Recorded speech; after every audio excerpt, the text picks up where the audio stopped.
તો પીએમ નરેન્દ્ર મોદી 2 દિવસ ગુજરાતના પ્રવાસે છે અને હવે તેઓ કચ્છ ભુજમાં પણ આજે તેમનો પ્રવાસ છે, જ્યાં આગળ ભુજમાં તેઓ પહોંચી ચૂક્યા છે।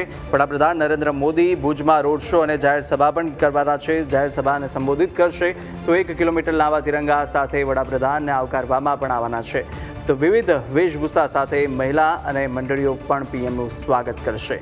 તો રોડ શોના રૂટમાં ઓપરેશન સિંદૂરની સફળતા દર્શાવતા ચિત્રો પણ તૈયાર કરવામાં આવ્યા છે। તો સાથે રોડ શો રૂટમાં અનેક આકર્ષણ ઊભા કરવામાં આવ્યા।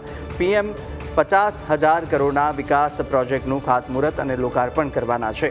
તો ભુજ હિલ ગાર્ડનથી મિર્ઝાપર રોડ સુધીનો જે 1.5 કિલોમીટર આ રોડ શો યોજાવા જઈ રહ્યો છે। તો વડાપ્રધાન નરેન્દ્ર મોદી કે જેઓ ભુજ પહોંચી ચૂક્યા છે અને હવે થોડી જ વારમાં રોડ શો પણ શરૂ થવાનો છે। ત્યારબાદ તેઓ અનેક વિકાસ કાર્યોની વિકાસ પ્રોજેક્ટની ભેટ છે તે ભુજને મળવાની છે। સાથે જ તેઓ જનસભાને પણ ભુજથી સંબોધન કરવાના છે।